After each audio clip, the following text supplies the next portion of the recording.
வணக்கம். இப்பொழுது பேசு பொருளாக இருக்கின்ற ரோட்டிலே நெல் பரப்புகிற ஒரு விஷயந்தான் உங்களோட பகிர போகிறேன். உண்மையில் இந்த நெல் பரப்புகிற விஷயத்தை எத்தனையோ வீடியோக்களை காட்டினோம், எத்தனையோ நேரடியாக காட்டினோம்.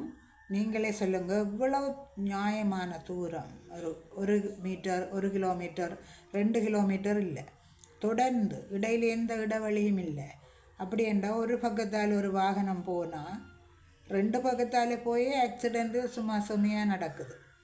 என்ன 2 பக்கத்தால் வாகனம் போகலாம் என்ற ஒரு சுச்சுவேஷனிலேயே பார்த்தீங்களா அடிபாடு, மோதல், முட்டல் எல்லாம் நடக்குது. இப்போ ஒரு பக்கத்தாலேயே எத்தனையோ கிலோமீட்டர் போகிறதுண்டா இது என்ன நியாயம் எங்கே இருக்குது? சரி, இதுதான் பரவாயில்ல. எனக்கு நான் தெரிஞ்சு இப்போ முகநூலில் இப்படி இணையங்களில் ஊடகங்களில் வர்றதை விட நான் எப்போவுமே இப்படி இந்த நெல் பிறப்பினதே பெருசாக அறிய இல்லை.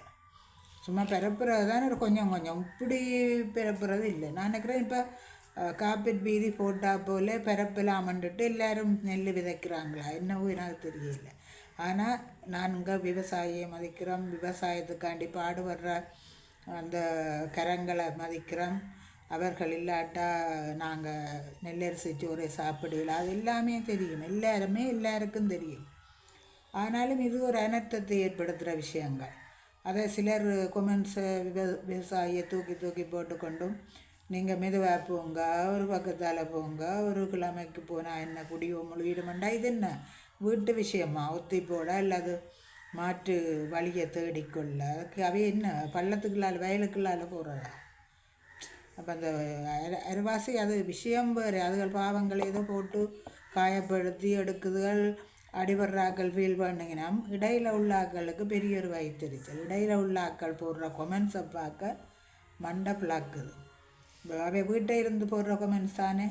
அவை என்ன செய்யணும்? அந்த கொமெண்ட்ஸை விவசாயி ஒரு நாள் செய்யட்டும், 1 கிழமை செய்யட்டும், தார் ரோட்டில் போடட்டும் என்று கொமெண்ட்ஸ் போடுற எல்லாரும் ப்ளீஸ் போய் ஒரு நாள் அதில் போய் பாருங்க. இப்போ நான் போய் பார்க்காமலே எனக்கு யோசிக்கிறேன் கற்பனையில் அது எவ்வளவு தூரம் பாரதூரமானது, எவ்வளவு இனத்தத்தை கொண்டரும், இவ்வளவு விபத்தை கொண்டரும், எவ்வளவு அவதானமே அவர்கள் அவ்வளவு கிலோமீட்டரை பிரயாணம் செய்யணும் என்றெல்லாம் என்னால் கற்பனையில் யோசிக்க முடியுது. இப்போ நீங்கள் வீட்டிலேருந்து கொண்டு கொமெண்ட்ஸ் போடுறாக்கள் ஒருக்கா அந்த நெல் ஒரு பக்கத்தால் பயணம் செய்துட்டு வாங்க. ஓகே, மோட்டர் பைக்குண்டா கூட ஓரளவுண்டா கூட தச்சில் அங்கேருந்து பெரிய வாகனம் இருந்தால் மோட்டர் பைக்கையும் அடிச்சுட்டு போடுவேன். எந்த வாகனம்ண்டா கூட அதில் பாதிப்பு இருக்குது தான். ஆனால் நீங்கள் ஏன் விளங்காமல் இப்படி வாய்க்கு வந்தது? இப்போ உண்மையில் எங்கள்கிட்ட சைவ சமயம் சொல்கிற சைவ நீதியே என்ன சொல்லுங்கள், அதாவது நாங்கள் எங்களுக்கு எது துன்பம் தெரியுமென்று இருக்கோ அந்த நிகழ்வுகளை, அந்த செயற்பாடுகளை நாங்கள் இன்னொருத்தனுக்கு செய்யக்கூடாது. அதுதான் எங்களுடைய சைவ நீதி. உங்களுக்கு தெரியும், எங்களுக்கு எது துன்பம் தெரியுதோ நாங்கள் அந்த துன்பத்தை இன்னொருத்தருக்கு கொடுக்கக்கூடாது.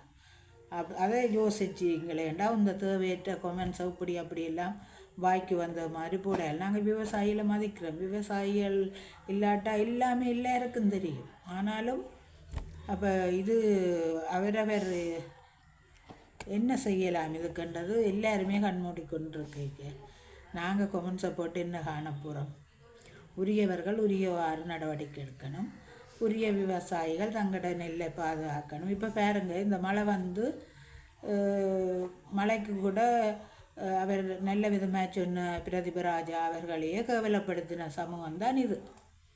அதாலே அந்த சமூகம் அப்படித்தான் இருக்கும், சரியா? அவர் ஆனால் இவ்வளவு தரம் சொன்ன விஷயங்கள் அப்படியே நடந்து கொண்டிருக்கு. முதலேன்னு சொல்ல இல்லையென்று சிலர், முதலேன்னு சொல்ல இல்லையென்று அது ஒவ்வொரு இதுவும் வந்த பிறகுதான் அதை பற்றி ஒரு தேடல் நடக்கும். அதால் உண்மையிலே அவர் அது மாதிரி இந்த மழை காரங்க இறைவன் செய்த செயலென்று சொல்லுவினோம். இது ஒரு அலட்சியம், அவற்றை பதிவை அலட்சியப்படுத்துறதுனால வந்த வினை இல்லையண்டா. அவற்றை பதிவை பார்த்துருந்தா நாங்களே யோசித்து எடுத்து வைக்கிறோம் சில விஷயங்களை. மழையண்டு ஒதுக்கி வைக்கிறோம், மழையண்டு சொல்லிட்டு நம்மண்டு.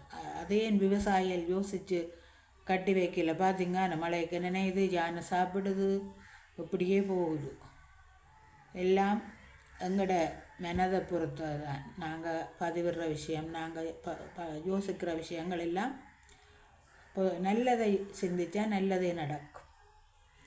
அதால் கொஞ்சம் 6வது அறிவு 7ஆம் அறிவு வந்துட்டுது, படமே வந்துட்டுது. அதால் யோசிங்க. பௌத்தறிவு மனிதருக்கு கடவுள் தந்ததே பௌத்தறியத்தான். அதனால்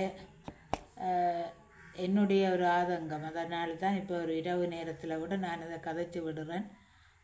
கஷ்டமாக இருந்தது அந்த கொமெண்ட்ஸுகளை பார்க்க, இதுகளை பார்க்க. ஓகே, நன்றி.